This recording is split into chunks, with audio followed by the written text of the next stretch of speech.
안녕하세요. 오늘 저희가 함께 살펴볼 자료들은요, 우리가 살면서 여러 갈림길에 설 때 있잖아요. 그럴 때 어떻게 방향을 찾고 또 결정을 내릴 수 있을지, 여기에 대한 좀 깊은 통찰을 주는 내용들입니다. 네, 맞습니다. 특히 하나님께 묻고 응답받는 삶 이 주제를 중심으로 구약의 여호수아, 시편, 예레미야서, 그리고 신약 마태복음의 일부 구절들을 좀 다뤄볼 텐데요. 네 가지 다른 본문들이죠. 네, 어떤 상황에서든 좀 더 지혜로운 길을 찾고 싶을 때 이 자료들이 흥미로운 관점을 제시해 줄 겁니다. 자, 한번 자세히 들여다볼까요? 네, 좋습니다. 이 자료들이 사실 단순히 신앙적인 차원을 넘어서는 것 같아요. 그러니까 중요한 결정을 앞두고 얼마나 신중하게 접근해야 하는지, 또 다양한 방식으로 해답이나 인도를 얻는 과정에 대해 이야기하고 있거든요. 특히 각기 다른 이 네 성경 본문을 통해서 질문하고 답을 얻는 방식의 여러 측면이 있다는 걸 보여주는 점이 저는 참 흥미롭더라고요. 아, 하나의 방식만 있는 게 아니다, 이런 거군요. 그렇죠. 그럼 첫 번째 자료, 여호수아 9장부터 시작해 볼까요?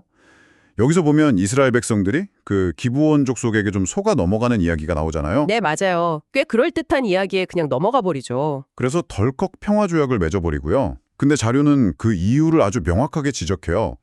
어떻게 할지를 여호와께 묻지 아니하였기 때문이라고요. 네, 바로 그 구절이죠. 여기서 핵심은 인간적인 판단의 한계인 것 같아요.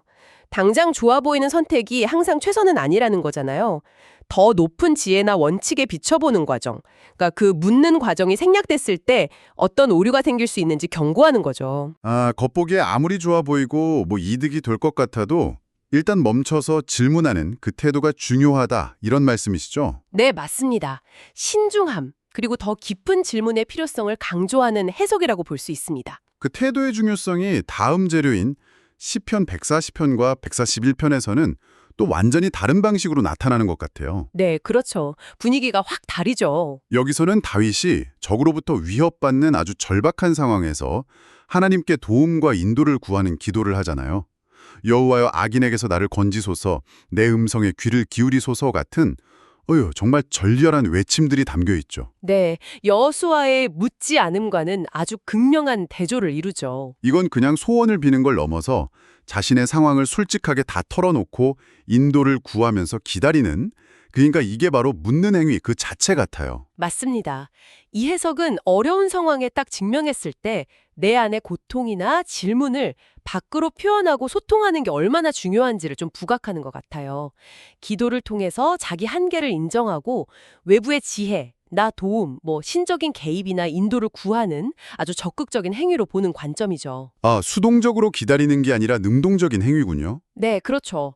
관기를 맺으려는 시도라고 볼 수도 있겠네요. 그렇다면 세 번째 자료, 예레미야 3장에서 제시되는 방식은 또 새롭습니다. 여기서는 하나님께서 죄를 지적하시면서도 회개하면 회복시키겠다는 약속을 하시잖아요. 네, 회복의 메시지가 있죠. 특히 흥미로운 부분이 내 마음에 맞는 목자들을 너희에게 주겠다. 그들이 지식과 명철로 너희를 양육할 것이다. 이 약속인데요.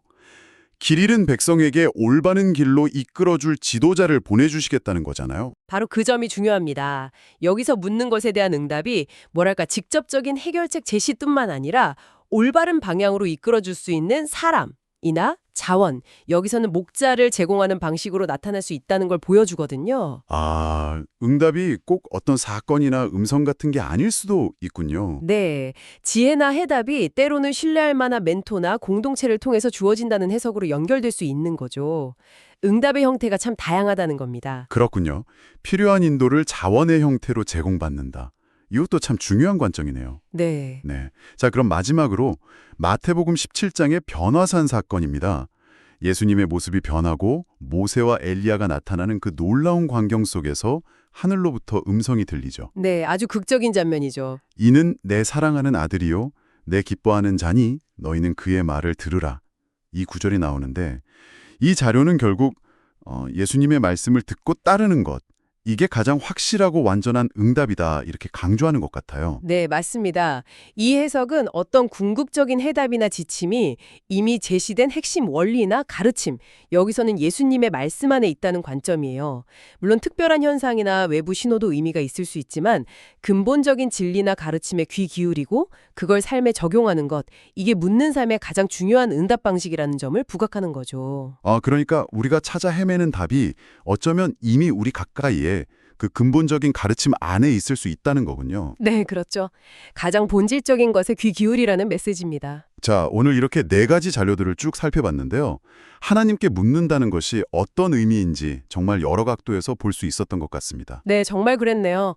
좋아 보이는 일도 다시 한번 점검하는 신중함이 필요하고 또 기도를 통해 솔직하게 소통하며 기다리기도 하고 때로는 올바른 인도자를 통해 지혜를 얻기도 하고요. 그리고 궁극적으로는 핵심적인 가르침, 예수님의 말씀에 귀 기울이는 것까지. 네, 이 모든 과정이 바로 묻고 응답받는 삶의 다양한 모습이라고 이 자료들이 이야기해주고 있네요. 그렇습니다.